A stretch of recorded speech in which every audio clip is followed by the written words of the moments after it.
screw all of you. They cut their team. They added some smart people. They shifted a little bit.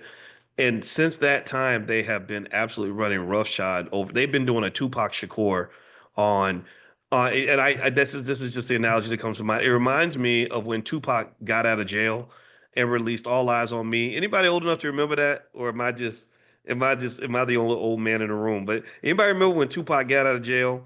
You niggas made a mistake. You never should have put my rhymes with Dre, right? So Tupac came out and just obliterated hip hop. I mean, and Death Row Records makes me sad because Death Row Records became the Vatican of gangster rap. Like they literally were in the bird dog seat of $1 trillion industry. They could have done whatever they wanted. Everything they spit out became a hit.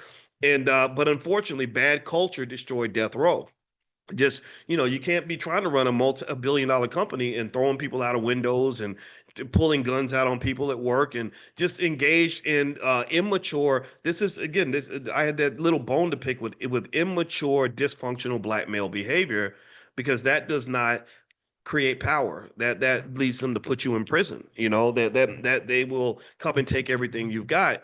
So you've got to operate with a degree of discipline. Any man, especially men, but women as well, that's in a leadership position, you've got to have some degree of sexual discipline, right? You can't say, well, because I've got money, I can go screw everybody I work with. Can't do that. You better move carefully. Again, right now, for example, I think Kanye West is being sued for sexual assault by his assistant.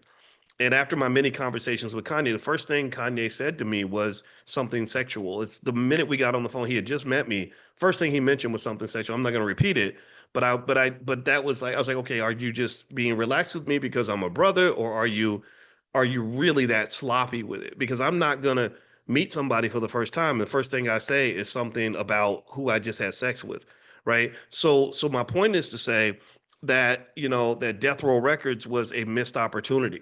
Remember, what does the word poor stand for? The word poor stands for what? Passing over opportunities repeatedly. Passing over opportunities repeatedly. So when you talk about black wealth and black wealth missing, black wealth going down, black wealth being stolen, first thing you got to realize is that a lot of black wealth was stolen by black people. A lot of black wealth was stolen through immature behavior. A lot of black wealth was stolen through undisciplined organizational leadership. When I heard Jermaine Dupri, Madam President, you should follow her, Madam President with a Z. She's going to be at the convention, by the way. She was speaking about Jermaine Dupri and how Jermaine said that he spent $10,000 a week at the strip club for 20 straight years. Madam President came back and said that's $10 million. She said major corporations have been started with $10 million. She said LinkedIn was started with less than $10 million. Companies like Uber and stuff like that were started with $10 million. You could have started some major organization that employs 100,000 of your people, but instead you wanted to go put your money in stripper thongs. Again, immature culture, immature black male culture. We got to really fight against that, because if you don't fight against that, if your men are running around the world acting like little boys, then guess what? The whole world's going to treat you like a little boy. I had a conversation. I'm gonna get back to Nvidia in a second, but I had to make this point. I had a conversation with three young black men who were all brothers, who were all are starting businesses together. And I said to them that one of them, they were, and their ages were very close, and they had a really close relationship with each other. They were all very smart. I said, so what you got to understand is that you're sitting on $10 million right now.